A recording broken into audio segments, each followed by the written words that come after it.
Hello, আসসালামু আলাইকুম। কেমন আছেন সবাই? আশা করছি ভালো আছেন। আমি আল্লাহর রহমতে ভালো আছি। তো আজকে নিয়ে আসলাম authentic Chinese chili oil recipe. একদম পারফেক্ট বাজারের মতো চাইনিজ চিলি অয়েল দেখতে পাচ্ছেন। তো চলেন দেখিনি রেসিপিটা কী লাগছে। তো আমি আগেই কিছু শুকনো মরিচ রোদে দিয়ে শুকিয়ে তারপরে এগুলোকে গুঁড়ো করে নিয়েছি, একদম ফ্লেক্স করে নিয়েছি, চিলি ফ্লেক্স। তো এগুলোকে আমি এখন একটা বাটিতে নিয়ে নিয়েছি ঢেলে। এগুলোকে আমি এখন 2-3 চামচ চিনি আর সামান্য পরিমাণ লবণ দিয়ে আর অল্প একটু পানি দিয়ে এগুলোকে মিলিয়ে রেখে দেব 15-20 মিনিটের মতো। চিনি আমি 3 চামচ দিয়েছি আর হাফ চামচের মতো লবণ দিয়েছি। তো এখন এগুলোকে ভালো করে মিলিয়ে নিচ্ছি অল্প একটু পানি দিয়ে, যাতে করে চিনি আর লবণটা মরিচের ভিতরে ঢুকে যায়।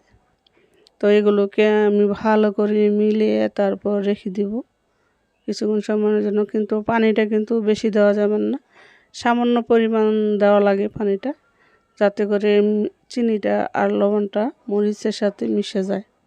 তো এইভাবে করলে পারফেক্ট চিলি অয়েল তৈরি হয়। তো এখন আমি রেখে দিলাম এগুলোকে। তো এখন আমি কিছু বাদাম নিয়েছি আর নিয়েছি পেঁয়াজ, আদা আর পেঁয়াজের পাতা, ধনে পাতা, এগুলোকে আমি স্লাইস করে কেটে নিচ্ছি। তো আমার আদাগুলা স্লাইস করা হয়ে গেছে অনেকটা। তারপরে আমি পেঁয়াজগুলোকে আমি একটা পেঁয়াজ নিয়েছি সাথে, আর বাকিগুলা পেঁয়াজের পাতা আর পেঁয়াজের গুঁড়ার মধ্যেও পেঁয়াজ আছে। তো এইগুলোকে আমি সবগুলো কুচি করে কেটে নিয়েছি। তো এখন আমি বাদামগুলোকে ভেজে নিচ্ছি। বাদামগুলোকে অল্প আছে আস্তে আস্তে ভেজে নিতে হবে। তো আমি বাদামগুলো প্রায় ভাজা হয়ে গেছে দেখতে পাচ্ছেন। তো ভাজা হয়ে গেলে খোসা এমনিতেই ছুটে আসে। তো আমার বাদাম প্রায় ভাজা শেষ। এখন আমি বাদামগুলোকে ঠান্ডা হলে ভেঙে গুঁড়ো করে নিব। তার আগে যারা আমার চ্যানেলটাকে সাবস্ক্রাইব করেন প্লিজ সাবস্ক্রাইব করে দেবেন আর পাশে থাকা নোটিফিকেশন অন করে দিবেন, এতে করে পরবর্তী ভিডিও নোটিফিকেশন চলে যাবে। আর লাইক কমেন্ট করতে ভুলবেন না প্লিজ।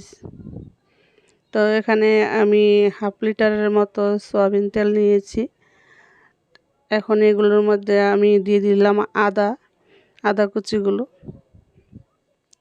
তা আদাটা হালকা ভাজা হয়ে গেছে। এখন আমি দিয়ে দিচ্ছি পেঁয়াজ কুচিগুলো।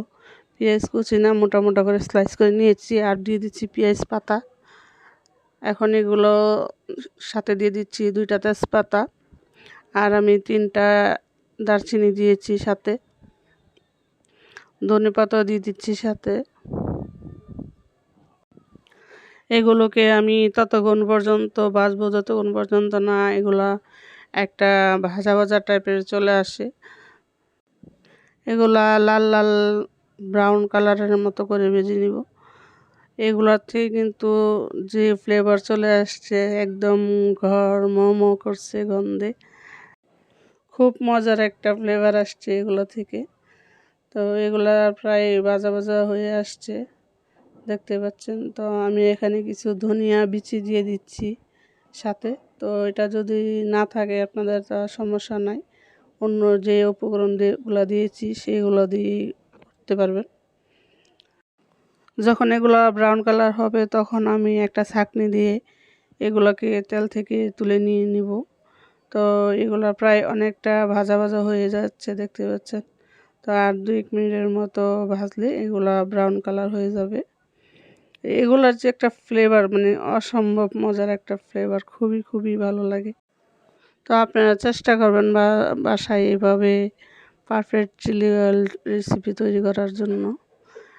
তাহলে আর বাজার থেকে কিনে এনে মোমো, নুডলস, পাস্তা এগুলো খেতে হবে না। তো এখানে আমি যে বাদামগুলো ভেজেছিলাম সেগুলোকে ঢেলে দিয়েছি দেখতে পাচ্ছেন, একদম গুঁড়ো গুঁড়ো করে নিয়েছি। আর দিয়ে দিচ্ছি সিসমি, মানে সাদা তিল। তো এগুলোকে আমি ভালো করে মরিচের সাথে মিশিয়ে নিচ্ছি। তো তো আমার এগুলোর সাথে মিশানো হয়ে গেছে, দেখতে পাচ্ছেন। এখন আমি একটা চাকনি দিয়ে দিয়েছি বুলটার মধ্যে, আর যে তেলগুলোকে আমি ভেজে নিয়েছি সেইগুলোকে এখন উপর দিয়ে ছেড়ে দিচ্ছি। তো এইভাবে ছাড়লে দেখা যাচ্ছে তেলটা সরাসরি পড়তেছে না, তো তার জন্য আমি চাকনি দিয়ে আগে সেগুলোকে তুলে নিব। তার আগে আমি এখানে আরও 1 চামচ লাল মরিচের গুঁড়ো এড করে দিয়েছি তেলের সাথে দিয়ে অল্প একটু। আর বাকি যে তেল ছিল সেটাকে আমি চুলার মধ্যে গরম রেখে দিয়েছি। তো সরাসরি পরে আমি ঢেলে দিব এটার উপরে, দেখতে পাচ্ছেন। তো এখন আমি সরাসরি তেলটা দিয়ে দিয়েছি। এভাবে আপনারা 2-3 বারে তেলটাকে দিবেন গরম গরম, এতে করে মরিচের ভিতরে যে ফ্লেভারগুলো আছে সবগুলো বেরিয়ে আসবে। তো দেখতে পাচ্ছেন কি সুন্দর একদম পারফেক্ট চিলি অয়েল রেসিপি। এভাবে আপনারা বাসায় ট্রাই করবেন। তো সাথে আমি আরও কিছু জিনিস অ্যাড করব। এই অয়েল থেকে কী পরিমাণ যে একটা ফ্লেভার বেরিয়ে আসছে বলার মতো না, একদম মনে হচ্ছে এইভাবেই আচারের মতো খাওয়া যাবে। এখন আমি 2 চামচ সিসমি অয়েল দিয়ে দিব এটাতে। তো দেখতে পাচ্ছেন সিসমি অয়েলটা দিলে আরও ফ্লেভার আরও করা হয়ে যায়।